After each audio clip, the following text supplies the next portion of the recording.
organic, unpredictable, unknown, lovely, beautiful, a sense of fulfillment. This is part of the pleasures of life and not the chores of life.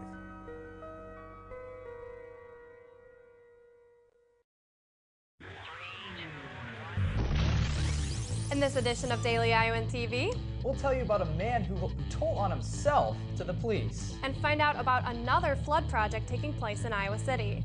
And in sports, we break down game footage from Iowa's homecoming loss. All that and more next. Daily Iowan TV is ready to go. I'm Tom Brokaw. For more than 100 years now, the University of Iowa community has been waking up to the Daily Iowan. Today, it's the largest newsroom in eastern Iowa. And now you can see the news every night on Daily Iowan TV and get it anytime worldwide at dailyiowan.com.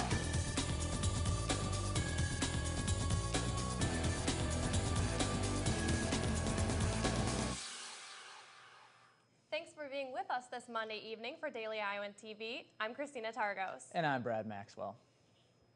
An Iowa City man called police yesterday to complain that he had not been paid for drugs he sold illegally. According to the Iowa City Police criminal complaints, 57-year-old Daniel Knoll Sr. called police and told officers he had sold some of his prescription medicine to a friend that did not pay him. In fact, Knoll called the police several times after the initial call to see why they were taking so long to respond. Knoll was arrested and faces charges of prohibited acts as well as possession of drug paraphernalia. And multiple drugs were found on campus in a Mayflower dorm room. According to the public safety criminal complaints, police officers were called to Mayflower around 2:30 in the morning on Saturday after security officers smelled marijuana coming from one of the rooms. When officers entered the apartment, they found drug paraphernalia, marijuana, psilocybin mushrooms, a baggie of prescription drugs, and multiple pipes. 20-year-old Elaine Jordan, a University of Iowa student, was arrested and faces 3 counts of possession of a controlled substance. Shifting to a project underway in Iowa City, the Iowa City City Council awaits approval of the Gateway Project. Due to the low elevation and proximity of the Iowa River, the Gateway Project hopes to reduce flooding of Dubuque Street. This summer, Dubuque Street experienced its most recent flooding incident. But flooding isn't something new to Iowa City. During 2008, Park Bridge Road was overtopped and closed for a month. But now, the approval of Phase 1 of the Gateway Project is underway. Special Projects Administrator Melissa Clow explained how they plan to elevate Dubuque Street as well as Park Bridge Road, adding another bridge to access across the river. The Gateway Project is planned to reduce closures of Park Bridge Road and Dubuque Street, which serves more than 25,000 vehicles a day. The project is also centered around transportation and making sure visitors and students have access to the road. I'm standing right outside Mayflower Residence Hall. As you can see, the bus loading zone is right behind me, and there are still puddles on the ground from this morning's rain. Typically, students have a problem when the rain levels get too high and this area is flooded. When I lived in Mayflower last year, towards the end of the second semester, the river was really high, and then the rain started coming in. So the road in front of Mayflower started flooding, and that kind of made our bus's schedule kind of hectic because we had to go to a different stop, and that kind of made us late to our classes. Clow explained that the ongoing flood problem in Iowa City has initiated this project. Phase 2 of designing and Phase 3 of construction will shortly follow City Council approval. The projected date for the overall project is early 2016. This is Chelsea Brown, Daily Iowan TV. Construction is scheduled to be completed in 2016.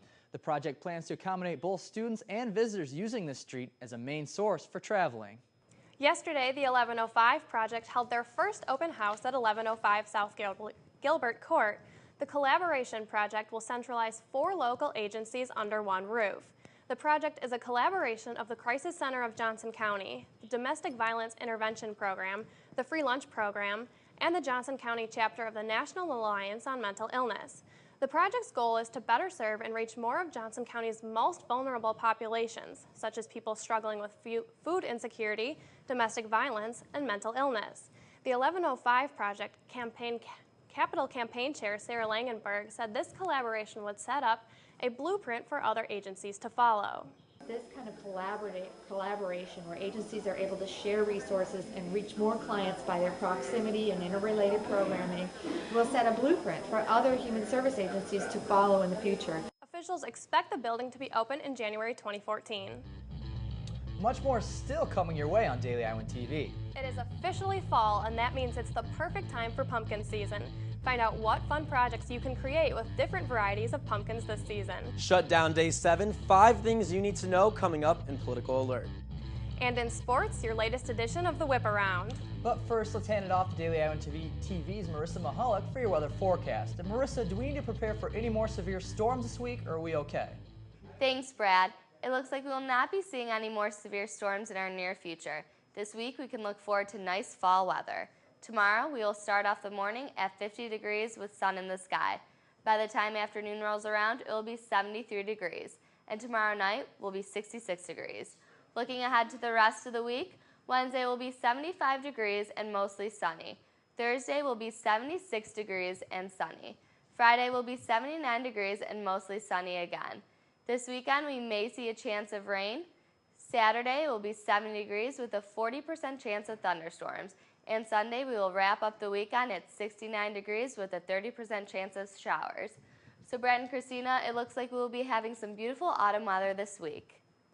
That's exactly right, Marissa. With the nice fall weather we're having, 'tis the season. Well, for orange anyways. Pumpkins are popping up in record fashion this year thanks to some great fall growing conditions. The mild summer and warm September days created a number of bright orange pumpkins, like the ones you see here at Wilson's Orchard. Workers say this year is the best pumpkin yield to date, and business is booming. We've had for us, record amounts of people coming through. The weather has been fantastic, dry and fall-like temperature, warmish for the fall. Halloween lovers, if you're anxious to get your fix of thrills and chills, put a smile on, because the size and strength of this year's crop makes them especially good for carving. The nice growing conditions have also produced a variety of decorative pumpkins and smaller pumpkins with a little thicker flesh. And speaking with some of the workers there today, they say these smaller pumpkins are excellent for baking. Well, that's especially good for me because I love pumpkin pie. I'll personally take any dessert that gets passed my way. I'm not picky. If you've carved any crazy pumpkins, tweet a picture to us at DITV News. We're going now to send it over to Reed Chandler live in the studio for tonight's edition of the Political Alert. Reed? Guys, it's been 1 week since the government shut down, and I've got your top 5 updates on inaction in Congress right here. Number 1, still no caving in from either side. Republicans blaming Democrats and Democrats blaming Republicans. Go figure. The good news, maybe not good, but positive. President Obama has announced he's willing to negotiate on just about any issue, so long as the nation defaulting on its debt isn't hanging in the balance. And Republican House Speaker John Boehner has changed his tone from postponing Obamacare's implementation to reducing the nation's spending in general. Lighter rhetoric on both sides. Let's see if it does any good. Number 2, the debt ceiling. We're about to hit it again in just 10 days. If Congress doesn't agree to raise the debt ceiling by October 17th, the nation will default on its debt, something President Obama seems adamant to stop at all costs. Hopefully we see more action on this than the budget battle that got us into this mess. Number 3, the shutdown caused some false alarms last week. A federal website which posts missing child alerts became inoperable as the shutdown began. This led to many thinking child alerts weren't being processed. Luckily, Amber Alerts still are reported. That particular website, however, which kept track of them, happened to become inactive. Number 4, the Center for Disease Control announced it had to close 9 of its 10 global disease detection centers. This means we aren't tracking diseases, so cross your fingers we don't have any outbreaks while we're shut down. And finally, number 5, furloughed federal employees. Businesses are feeling your pain. Various Washington restaurants are offering discounted meals. AMC movie theaters are giving free popcorn. And Hyundai announced it will help furloughed citizens who can't make their car payments. A lot of bad news and some looking up. 10 days until the debt ceiling hits. We'll be counting down right here. Back to you. It was a busy weekend in sports. Let's throw it over to Alyssa Bergamini in the studio. Bergs, bring us the news. Hey guys, and welcome back to the Daily Iowan TV Sports Studio. A lot went on this homecoming weekend, so let's get started. We have plenty of football coverage to get to, but first, let's catch you up on other Hawkeye sports in this week's Whip Around. Guys, take it away. Thanks, Alyssa, and welcome to our Monday evening edition of the Whip Around. This weekend, the Iowa women's tennis team was in New Haven, Connecticut for the Bulldog Invitational, where junior Katie Zordani rallied for a 3-game set in her season debut this Friday. She was able to come back from being down 3-1 in her third set and was only one of 3 Hawks able to take the win for singles play. As for the rest of the Iowa team, they were swept in 3 doubles games on Friday against Dartmouth, but was able to come back on Saturday and earn 2 victories in doubles. Now let's toss it over to Jalen Socek for a look at soccer. Jalen? Thanks, Whitney. The Iowa soccer team rebounded against its midweek loss against Nebraska with a double overtime victory over Michigan State this past weekend. In the final 18 seconds of the game, junior Anne-Marie Thomas headed the ball into the net for what would have been the game-winning goal, but an Iowa penalty would take it back. In the second overtime, junior Melanie Pickert set up a free kick from 35 yards out, and when Thomas then deflected the shot into the goal for the team's second conference victory. Now Iowa will take on Indiana this weekend, and the last time these two teams met, Iowa shut out Indiana 1-0. And now we'll toss it to Taylor Axelson with the latest on the women's volleyball team. Taylor? Thanks, Jalen. The University of Iowa volleyball team had another rocky week as they fell to ranked Wisconsin 3-1. Pink was the color of choice for the crowd in Carver Hawkeye Arena during the Attack breast cancer match. Iowa looked strong at the beginning of the match, winning the first set 25-17. Bethany Yeager posted a team high of 19 digs, while Alexandra Dietz led the way with 6 blocks and a career-best 5 service aces. Iowa also lost to Minnesota in 5 sets. Their Big Ten record is now 0-4. The ladies will be heading north this weekend as they'll be playing Michigan State on Friday and Michigan on Saturday. That's it for your Monday evening whip around. Back to you guys in the studio. Thanks, crew. Today is the first day of a new segment in the film room where we break down what worked for Iowa and unfortunately what didn't. Right now in the studio we have our very own Cody Goodwin. Cody, Iowa was live on the run, but it couldn't get it going. What was the difference between this game and other games? I'll tell you what, Michigan State came in this weekend knowing exactly what they had to do to stop the ball. Iowa ran the ball to the left 22 times against Minnesota for almost $140. So if you see here, Iowa tries to run to the right here. We can see, look at Michigan State's defense, motion to the left. They're able to stuff the run there against Mark Wiseman. Iowa only tallied 23 total yards rushing against Michigan State over the weekend. It wasn't very good. Michigan State came in with a game plan, knew what they needed to do, and right there, Jake Doozy, the tight end for Iowa, telegraphed practically that rush there for Mark Wiseman, and Iowa just had the longest day on the ground. Okay, and on the other hand, Iowa was able to get things going in the passing game in the second quarter. Why was his first touchdown successful? I'll tell you what, a lot of the credit goes to Jake Rudock. If you can see here, what's not seen is a corner blitz that Michigan sends here as Rudock gets the snap. So a simple check down to running back Damon Bullock, who's one-on-one with a linebacker in space. It's easy to see who's going to win that one as Bullock takes it to the house for Iowa's first touchdown. Iowa's passing game really took off in the second quarter of play. They was able to get on the board, take a 14-10 lead into half. Rudock really stepped it up since the run game wasn't working, but in the end, it came down to that run game. Not being able to get that established is what made the difference for this Iowa football team. The offense just wasn't clicking. Well, thank you for that. Great insight, as always. But before we leave you tonight, let's take a quick look at the updated AP Top 25 rankings, as we do every Monday.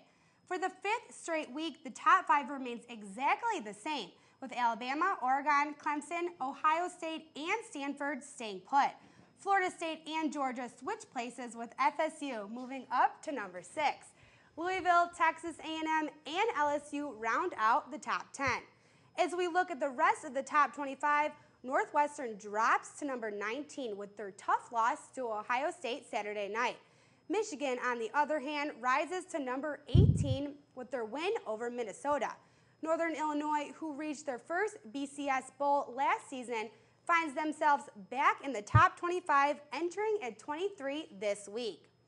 Well, that wraps up everything today in sports, but make sure to tune in tomorrow for coverage of the coordinators of the football team's press conference. Back to you guys at the desk. Daily Iowan TV is the only place to see what's going to be in Tuesday morning's Daily Iowan. Read about the Iowa City School Board meeting regarding enrollment growth. And Johnson County Board of Supervisors discuss law enforcement facilities. And read more about the China Project series. That's your latest edition of Daily Iowan TV. Be sure to check us out at the same time tomorrow or anytime online at dailyiowan.com. Thanks for watching. Have a great night.